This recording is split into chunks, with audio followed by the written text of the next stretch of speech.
Barb, thank you so much. Hi. Yeah, as Barb wonderfully explained already, my name is Jan Jongboom, and in the next 25 minutes, we're going to show you how you can actually teach your microbit some new tricks with machine learning, and we're going to use kind of the wisdom of the crowd here. So everyone who's currently in this session, make sure that you have your phone, can be an Android or an iOS device, ready, because at some point you are going to contribute to the machine learning model that we're going to build here live in the next 25 minutes. So stay tuned for that. Um, so yeah, as Barb said, my history with microbit goes back quite a long way already. In January 2016, I joined ARM in Cambridge in the UK, and I was sitting 2 desks away from Chris Stiles, who did the original microbit design, the board design. Two desks the other way from Johnny Austin, who was currently still the CTO of the Microbit Foundation. And after I left ARM, I started a new startup, Edge Impulse, and I do that together with Zach Shelby, who is the former CEO of the Microbit Foundation. So very, very long, but super interesting route. And here you can see one of the first demos that I built in 2016, and that was with the accelerometer, trying to see how high you could throw the microbit, and it would detect based on free fall how high that actually was. Yeah, the latest project that I built for the launch of the new microbit was a voice-activated microbit.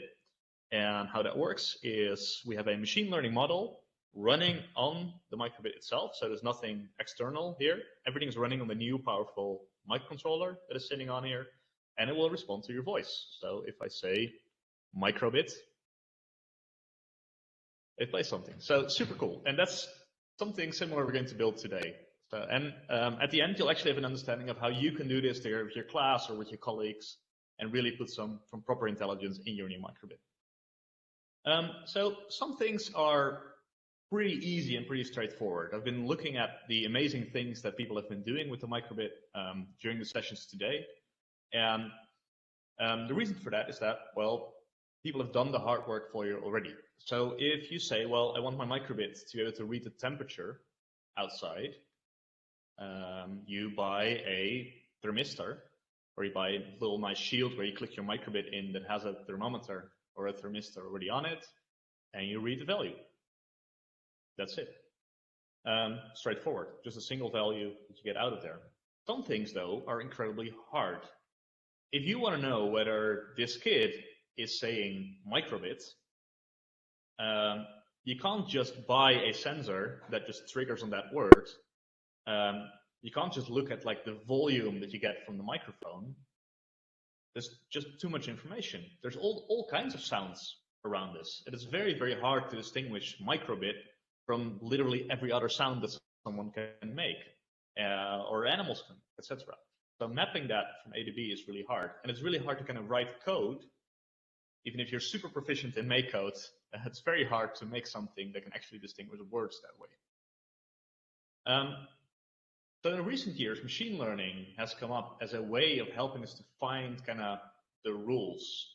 So if you do normal programming, let's say that I want to write some code that knows if I want to light up the smiley on the display when the temperature is below 0 degrees, and nothing if the temperature is above 0 degrees. I have my input, which is my temperature sensor. I have my rules if temperature is below 0, and my outcome, which is display smiley. And that's great if what you try to write is simple enough.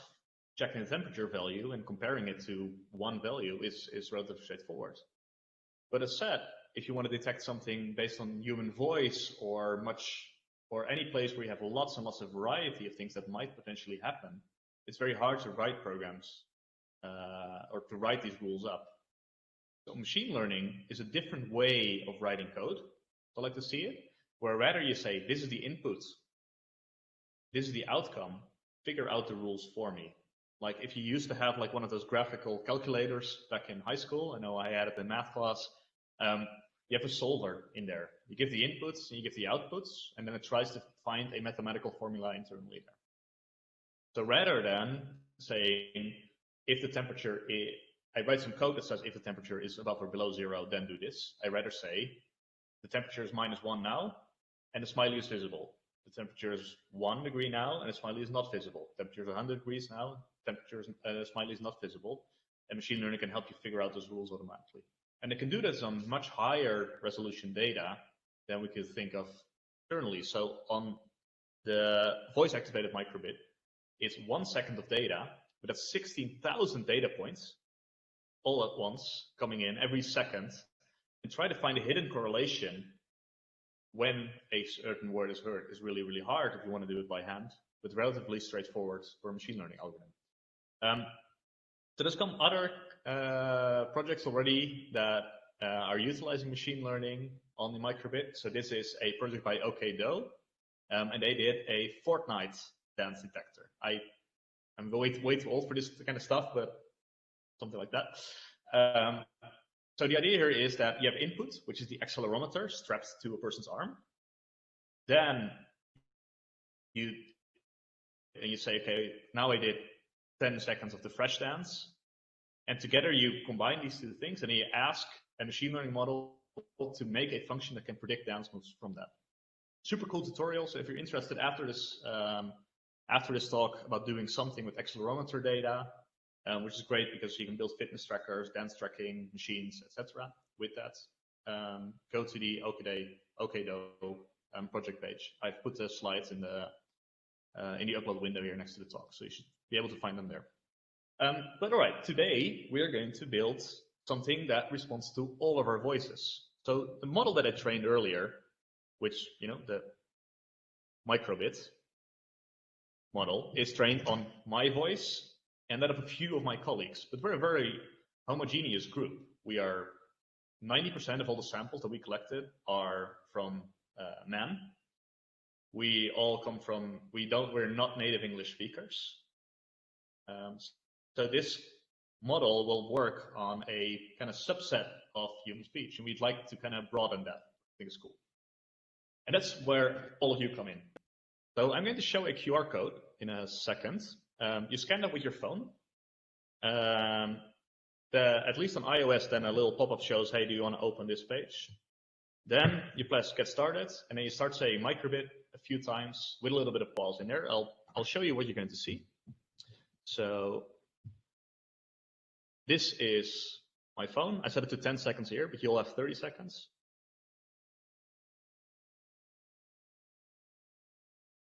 Microbit, microbit, microbit, microbit, microbit. Cool. So it will automatically find the times you've set microbit and upload them to one project. So I'm going to put this up, and then I'm going to wait a minute and a half for everyone to contribute their voice. And then we're going to build a machine learning model that can recognize microbit and build something that actually runs on your microbit too. So if you have one, you'll be able to participate there. So grab out your phones, scan this code to get started. And then in about 1 minute, 30 seconds, so at 12:37:50, we'll continue. And hopefully we'll have some data then from all of you.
All right, wonderful. So as you can see, we now have collected actually quite a lot of data. We just collected about 6 minutes of microbit samples. There's still a bunch coming in here.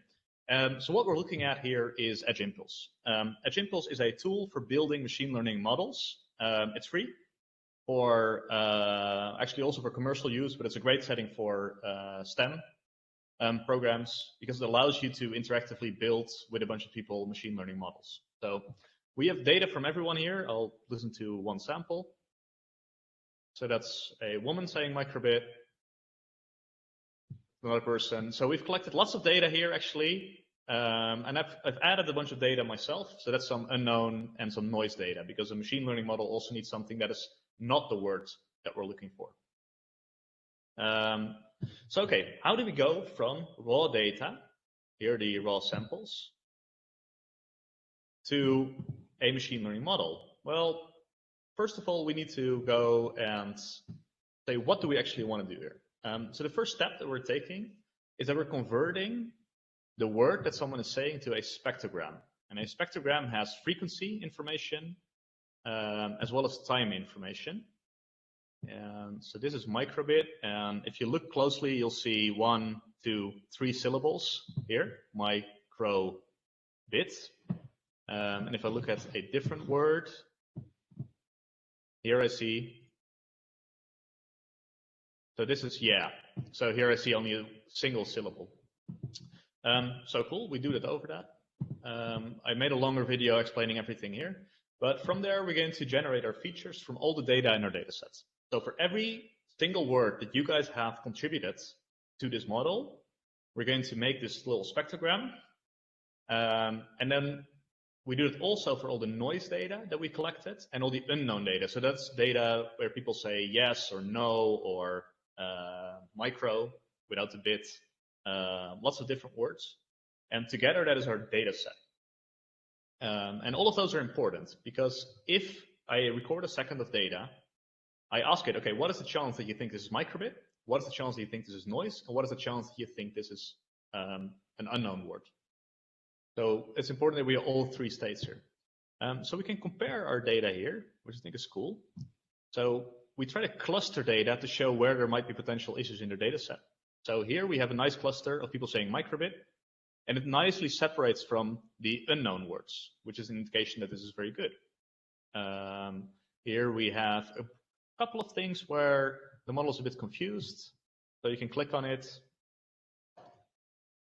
This is a bit of background noise, so something the model didn't pick up correctly. And actually, I think if you worked in STEM, you did any tutorials, there's always kids that try to screw up a little bit or say something different. So it's an easy way to find kind of words that are not correctly from here. But this is very promising, right? We see nice separation between these clusters. And that means that our model will probably work nicely as well. So from there, we go to the neural network classifier page. This is a place where we train a machine learning model. So a machine learning model is, in essence, a large mathematical formula that we're going to try to find automatically by saying, here is lots of examples of people saying microbit. There's lots of people saying a different word. Try to find the mathematical formula that best approximates these inputs to these outputs. So what you get out of here is actually a mathematical formula with about 100,000 parameters. This is a lot. It's not something you want to figure out by yourself. And that takes a lot of time to train. So here we are kind of halfway through. So because we don't know what we're trying to look for, we start in kind of a random state. We have these 100,000 parameters and we put little random values for everything. And then when we ask the model to say, okay, here's an example. Do you think this is microbit or do you think this is a different word? If it says, I think it's microbit, and it is indeed microbit because we have these labels, then we say, good job, model, excellent. And if the model has it wrong, we say that model, and we try to adjust these parameters a little bit. That's a long process. So we're done now, and we see that we actually got a 90% accuracy on our training set. And we have like a little confusion matrix as well. And we see that we actually do very well on the microbit class. So 95% of the time, we thought it should be microbit, and the model thought it was microbit as well. And there's a bit of confusion between noise and unknown, but that's not bad actually for us. So let's test this out. So while you guys were recording your voice, we've held separately 20% of the data. And that is data that we can then use to verify if the model works correctly, yes or no.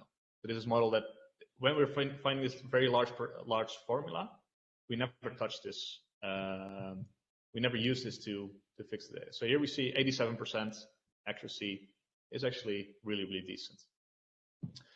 If you want, and you see, okay, for example, here I have some unknown data, I'm not sure what it is, you can always click here, go to show classification, and then we look at the exact sample, and we show kind of where it is based on all the other data, which samples are closest. You can listen to the sample.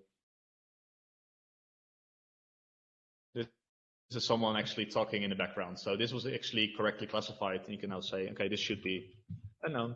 Cool, I'm done. All right, so we have a model that we think works. We've validated it. We've collected our own data. We validated, we trained the model. We validated it against our test set. See about 88% accuracy, which is great. Now let's go run it on the microbit itself. So we pulled together an example repository here. So you can't do this from MakeCode at the moment. I would love to do that at some point. We've pulled together this repository, the voice-activated microbit repository. And it uses codel, the new libraries that the microbit 2 uses underneath. Straightforward. So you can download this repository, and you combine it with your own model by going to deployment, selecting C++ library, and click build. So what this gives you is some source code, very efficient source code that can run on the microbit, and combined with the example program, this gives you a full machine learning model that can run on the microbit. So the guys at OKDo did something similar, but then for accelerometer data. So if you rather want to classify dance moves or something, then this is the way forward. So let's go to my project. So there is a model in here already. I'm sorry if it's a bit too small. I'll delete those two folders. This is in the README file if you want to know. And I dragged these two new folders in. And these we call our parameters. And this is just the mathematical formula that we managed to find while we're building this model. If you have different keywords, you can set it here under inferencing keywords. But let's go build this. And at the same time, I'll also upload it to a central location. So if you have a microbit 2, right after this, I have a QR code that I'll show on screen again. And from there, you can download this exact binary that I just built. I haven't even verified whether it works yet.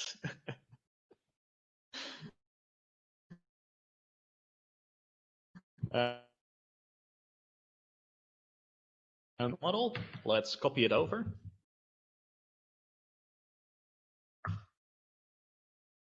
The microbit is now flashing.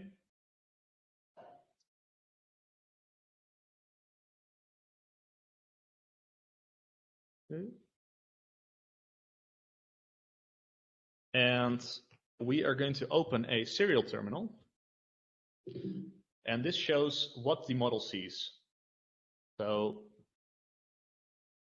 for example, this was, if you look at this, we see that we can do this 4 or 5 times a second on the microbit. The microbit 2 is really, really fast.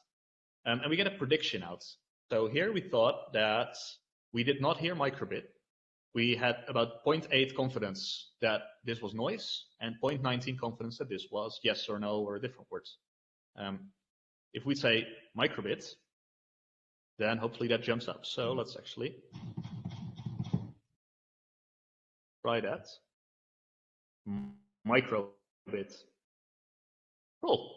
So there we go. So actually, when I said the word microbit, we saw all of a sudden a jump to 0.9, classifying that second of data. And then we can actually print a microbit. We can do this with other keywords as well. Yes. So if I said yes here, we see that we actually see an unknown word. It is a word. It's not noise, but it's definitely not microbit. So super cool. And hopefully now, because we built this model with your voices all together, this will actually work nicely on your microbit as well. So I'd love to hear the feedback from that later in the launch session. Yeah, so that's it. So actually, if you want to replicate this with your classroom or something, all the instructions are on the voice-activated microbit page, including the use the power of the crowds method. And I'll share you this code now.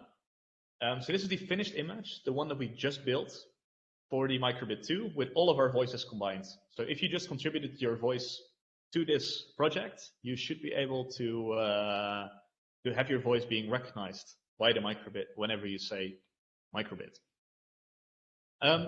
You can also download this from cdn.jimbols.com, blah, blah, blah. It is in the presentation earlier. So wonderful. My last 2 minutes I'd like to spend with a recap. I realized 25 minutes is really, really fast to go through all of this, but I've been working with microbit for almost 5 years, and been working with machine learning for the past 3 years. And I really think that all this hype and everything that we hear about machine learning is real. It has real applications, especially on sensors and on building models that need to respond to things in the physical world that is really hard to detect. I also think that machine learning with the microbit is a perfect fit. There's lots and lots and lots of interesting projects that people can build when they can sense all kinds of different things in the real world.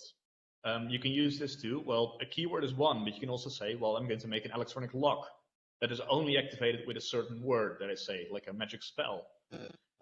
People can build magic wands based on accelerometer data or gyroscope data they get from the microbit. And I think there's lots and lots more super interesting projects that we can get together when we put this technology in the hands of kids all around the world.